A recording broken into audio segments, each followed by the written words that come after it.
La mayoría de nosotros tenemos idealizada una vida. Una vida, en la mayoría de casos, larga, próspera, duradera y feliz.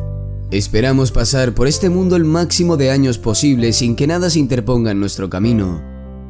Una prueba de ello es lo que la mayoría de nosotros ahorramos para el día en que toque jubilarnos, el deporte que hacemos para mantenernos en forma, las dietas para estar saludables y un sinfín de cosas. El caso que hoy nos reúne se sitúa en América, y una gran parte del sueño americano es el trabajar duro para cuando seas mayor, disfrutar de lo que esto te ha generado. Así, hacían Shirley y Russell Dermond. Disfrutaban de duros y muchos años de trabajo en su maravillosa casa situada en el lago Oconee, en Georgia. Una vida normal, pacífica y que cualquier jubilado desearía tener. Pero un día, sus vidas se vieron truncadas de una manera tan brutal que pocos a día de hoy incluso pueden comprender. Nadie entiende cómo alguien podía querer tanto a una pareja de ancianos sin vida, tanto como para arrebatársela de forma tan atroz. A día de hoy, los culpables siguen siendo todo un misterio. Pero empecemos por el principio.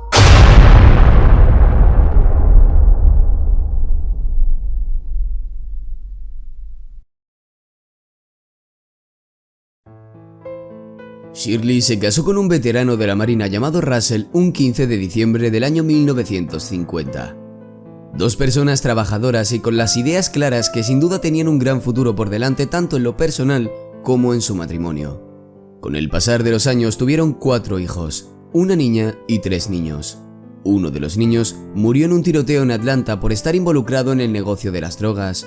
Esto no cambió los ideales de los Dermond, quienes eran una familia religiosa que priorizaba a la familia por delante de todo lo demás. El verano que Mark murió, sus nietos viajaron al lago Oconee para asistir a un campamento de verano y además visitar a sus abuelos. Shirley y Russell tenían una vida muy rica, pero no estaban conformes con simplemente jubilarse y sentarse a disfrutar en su casa.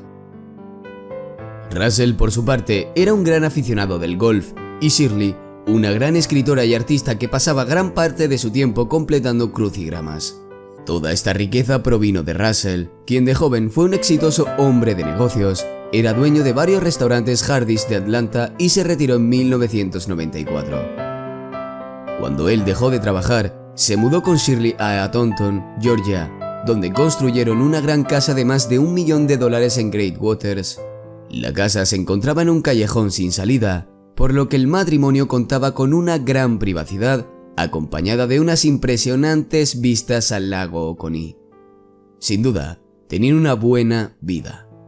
El único error que cometieron en ese entonces Russell, con 88 años, y Shirley, con 87, fue creer que su gran mansión era un castillo fortaleza que los mantendría a salvo hasta que Dios decidiese llamarlos a casa. Si bien por esta época algunos lugares en el noreste todavía presentaban noches y días fríos, el aire en Georgia ya se notaba algo más cálido y húmedo. Los habitantes ya salían a nadar a las piscinas y poco a poco el lago Oconee se iba llenando de gente durante los días para combatir el calor.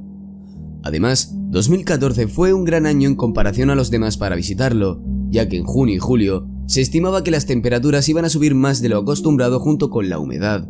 Sin duda, la excusa perfecta para perderte por el lago Oconee y desconectar del mundo real.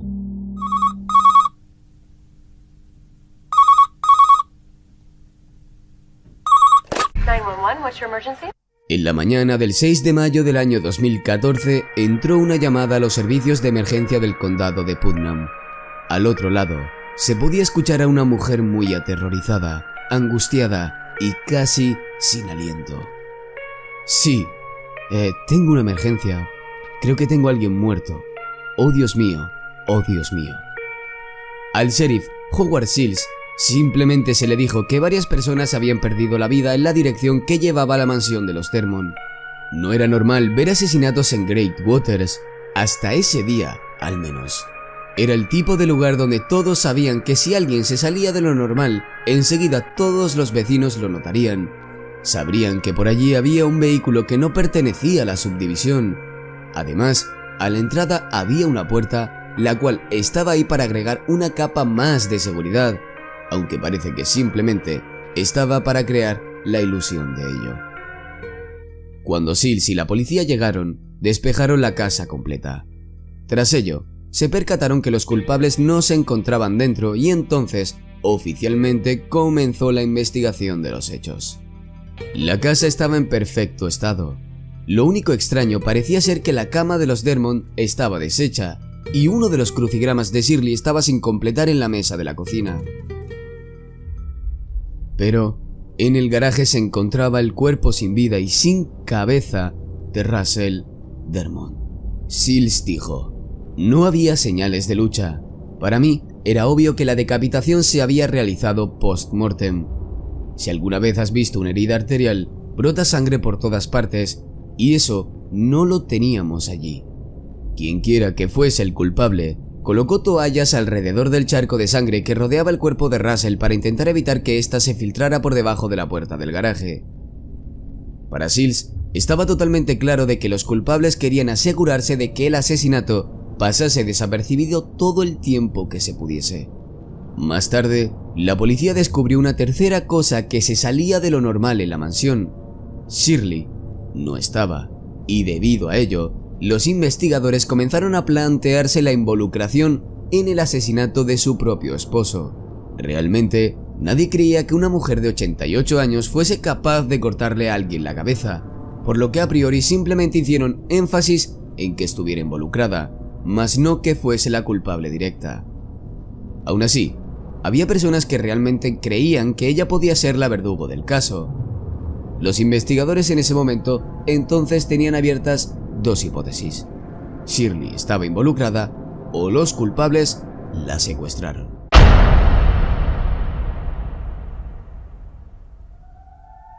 Ese día el matrimonio, que siempre tenía un horario activo de confianza, aprovecharon las actividades que se proponían en Great Waters. El crimen podría haber pasado aún más desapercibido si sus amigos no se hubiesen preocupado cuando no acudieron a una fiesta del Derby de Kentucky el 3 de mayo. No era común en ellos no participar, y mucho menos el no asistir a un lugar donde confirmaron que irían. No fallaban nunca, y si lo hacían, avisaban con bastante antelación. Eran dos personas que siempre quedaban bien a ojos de los demás.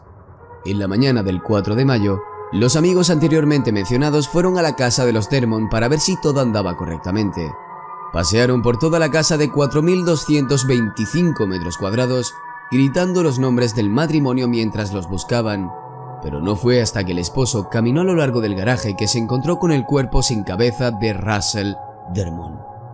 Según el sheriff, la persona que decapitó a Russell sabía perfectamente lo que estaba haciendo. Fue un corte limpio. Las pruebas además revelaron la presencia de residuos de disparos en la camisa, por lo que directamente se asumió que la causa de la muerte fue un tiro en la cabeza. Los investigadores comenzaron a suponer que le habrían arrancado la cabeza para evitar el rastreo de la bala por parte de la policía. La idea de disparar y decapitar a alguien es muy aterradora, pero seguían sin haber señales de Shirley por ninguna parte. Un terror se apoderó de los amigos y los investigadores, que comenzaron a preguntarse si fue secuestrada, si alguien la retenía contra su voluntad, si la estaban torturando, si ella también ya estaba muerta en alguna parte. El no saber su paradero y destino hacía que todo fuese más horrible aún. Inmediatamente comenzó a circular por todo el país y los medios de comunicación una foto de ella. Las vallas publicitarias de todo el estado rogaban que cualquiera que tuviera la más mínima información llamase o se presentase en la comisaría. En este punto, se involucró también el FBI junto con otras agencias policiales. Los perros comenzaron a husmear en busca del olor de Shirley. Se dragó la cala que rodea el muelle de los Dermont. Se llamó al equipo más sofisticado posible para buscar en las profundidades del lago, pero a pesar de los esfuerzos, no había ni rastro de Shirley por ninguna parte. 10 días después de haber sido encontrado Russell en el garaje, dos pescadores hicieron un descubrimiento horrible. Era el cuerpo de una mujer que flotaba boca abajo en el lago. Sus tobillos se encontraban totalmente atados de forma brusca a bloques de cemento. El cuerpo estaba ya en descomposición, hinchado, y eso fue lo que le hizo flotar a la superficie. La causa de la muerte fue un traumatismo en la cabeza. El forense dijo que fue colocada en el agua después de morir y que su muerte fue brutal. Los golpes que recibió en la cabeza le perforaron el cráneo. Quien hizo esto la dejó lejos de casa, ya que el cuerpo fue encontrado a unas 6 millas de la mansión Dermont. La crueldad que se veía en los actos no compaginaba realmente con el estado en que la mansión se encontraba, por lo que los investigadores comenzaron a creer que quizás la pareja no fue asesinada en su casa. Sills comenzó a pedir de forma reiterada que se buscasen huellas dactilares por la casa, que se usase luminol para encontrar posible sangre que había sido limpiada. Lo hicieron en repetidas ocasiones, pero no encontraban ninguna evidencia. No había pruebas de ningún allanamiento. No se robó nada de la casa. ¿Cuál fue el motivo de los asesinatos entonces? A Sills le rondaban algunas ideas por la cabeza, pero nada más eran eso, ideas. Pensó que alguien podría haber venido a la casa queriéndose llevar algo que creía que los Dermont tenían, pero no. Hasta el día de hoy, de hecho, Sills mantiene que más de una persona estuvo involucrada en los hechos y que Russell y Shirley conocían a sus verdugos. Todo el mundo sabía que los Dermont no tenían enemigos en ninguna parte del planeta. Eran una pareja tranquila y de hecho muy mayores cuando fueron asesinados. Entonces, para continuar la investigación, había muy pocas pistas. Ahí fue cuando los investigadores comenzaron a observar a los supervivientes de Dermont, los niños Keith, Bradley y Leslie. Sills dijo que no eran más que cooperativos. Cada uno, de forma voluntaria, accedió a la prueba del polígrafo, la cual pasaron con éxito. Además, Sills sabía que los niños no se encontraban cerca de la casa de sus padres cuando ocurrieron los hechos y cada uno tenía una coartada bastante sólida. Aún así, siguiendo el protocolo, debían de ser investigados. Los investigadores esperaban conseguir algo procedente de las cámaras de vigilancia colocadas a la entrada de Great Waters, pero por casualidades de la vida, una tormenta eléctrica las dejó en desuso antes de lo ocurrido. Parecía cada vez más y más probable que los culpables usaron un bote para detenerse en el muelle privado de la casa. Era la única explicación lógica de cómo alguien podría haber accedido a la propiedad sin que nadie se diese cuenta.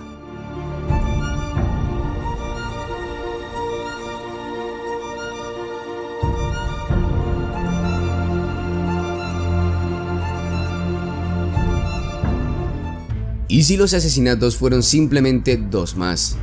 Es una idea que ronda la cabeza de mucha gente de Great Waters, y es algo que incluso ahora mantiene despiertos por las noches a muchos de los habitantes. Todo es posible, claro, incluso la idea de que un asesino en serie se abalanzó sobre ellos. Una teoría que, sin embargo, los investigadores sostienen que es la menos probable de todas. Si fuese obra de un asesino en serie que pasaba por allí y los Dermont se encontraban en el lugar equivocado, ¿cómo hizo el culpable para no dejar ninguna marca de lucha en la casa? Recordemos que todo, absolutamente todo, estaba en el sitio que le correspondía. Y un asesino en serie es complicado que lo logre. Como es lógico, durante la investigación se ha centrado gran atención en la riqueza de la pareja. Antes de que Russell tuviese 19 franquicias de Hardee's en Atlanta, era ejecutivo en una franquicia de relojes en Nueva York. Cuando estos perdieron la vida, tenían un patrimonio neto de unos 1,5 millones de dólares. Vivían muy bien, pero no eran demasiado ricos y no se esforzaban tampoco por hacer alarde de su riqueza. No tenían obras de arte muy valiosas. No tenían muchísimo dinero en efectivo en la casa, pero eso no quiere decir que alguien que no había estado dentro supusiera que esas cosas sí que podrían existir dentro de la mansión. Es posible que los Dermont llegasen a la casa e interrumpiesen un robo. Es posible que los Dermont interrumpiesen el robo al despertarse mientras dormían. Es posible que debido a esto, los culpables amenazasen a la pareja con violencia si no les decían dónde estaba lo que ellos buscaban, y al darse cuenta de que tal botín no existía, les quitasen la vida por la rabia. Eso es lo que Sills piensa y mantiene como la teoría más probable. Sigo pensando que fue una especie de extorsión, un robo de algún tipo que los Dermont no tenían o no tenían acceso a algo que alguien quería. Sigo creyendo que hay más de un perpetrador involucrado. Sigo creyendo que Shirley Dermond no fue asesinada aquí en su casa, pero lo más importante es que sigo creyendo que alguien sabe sobre esto y tiene que decírnoslo. Una cosa parece bastante obvia. Este crimen fue de cerca y muy personal. Por cómo ocurrió todo, algo estaba claro. Quien mató a Russell y Shirley estaba muy cabreado. Tal vez él o los asesinos estaban enfadados por algo más personal que simplemente la falta de artículos que pudiesen robar en la casa. Tal vez alguien tenía un rencor guardado acumulado contra los Dermond durante mucho tiempo y lo sacó de esta manera. Todos los que conocían a Russell dicen que era alguien empático. No defraudaba a la ley ni a otras personas. Nadie podía pensar en una posible deuda que pudiera haber tenido o algún negocio turbio en el pasado. Aún así, eso no quiere decir que esas cosas no estuviesen escondidas en la sombra, y si ese fuese el caso, de todas formas, los investigadores después de tantos años ya lo hubiesen descubierto. Es aquí donde la gente comienza a plantearse si la participación del hijo fallecido Mark Dermond en las drogas pudo jugar un papel en todo esto. Pero realmente Mark simplemente era un consumidor más, el hombre más bajo del tótem del negocio del narcotráfico. Sills y sus compañeros no creen para nada que esto tuviese algo que ver. Además, el asesino de Mark aún se encuentra entre las rejas. Si Russell y Shirley no fueron asesinados por dinero o rencor, entonces, ¿por qué alguien haría todo lo posible para, y enumero, 1. Sacarlos de casa, 2. Matarlos en otro sitio, 3. Arrojar el cuerpo de Shirley lejos de la casa y 4. Arrancarle la cabeza a Russell? Otra teoría, una en la que Sills no tiene demasiada confianza, es que Russell podría haber tenido ciertos tratos con la mafia cuando los Dermond aún se encontraban en Atlanta. Y por algún motivo, la mafia le dio un golpe a la pareja. Quizás solo fue a Russell y Shirley fue un daño colateral. En un giro dentro de esta misma teoría, algunos dicen que sus muertes podrían haber sido algún golpe de algún cartel de la droga. Ambas versiones se basan en que Russell fue decapitado y su cabeza nunca ha sido encontrada. Y a veces, dentro del mundo de la mafia, las víctimas son decapitadas como una prueba de su muerte. Sills no lo compra, y no hay mucho donde seguir investigando ahí. Pero tampoco hay nada que diga que las cosas no sucedieron de esa manera, igual que con casi todas las teorías. Si por otra parte la intención era enviar un mensaje, los asesinos no hicieron bien su trabajo. No había un destinatario, ¿y cómo podíamos conocer el mensaje? Los investigadores ya analizaron el pasado de Mark Desmond en busca de alguna posible conexión, por más mínima que fuese, pero no encontraron ni una. De hecho, en el momento en el que Mark fue asesinado, los padres no estaban muy unidos a él.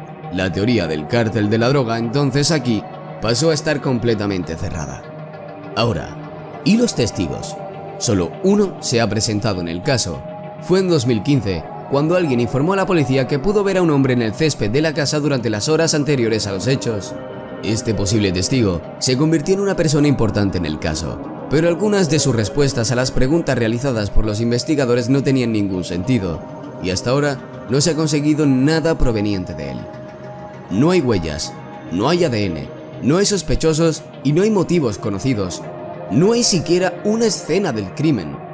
El FBI proporcionó al sheriff un posible perfil del asesino, pero no le proporcionó ninguna información que no hubiese ya descubierto por sus propios medios. A día de hoy, cada vez que Sills recibe noticias de alguien decapitado, reúne registros dentales y espera encontrar alguna coincidencia, pero hasta ahora no ha habido suerte.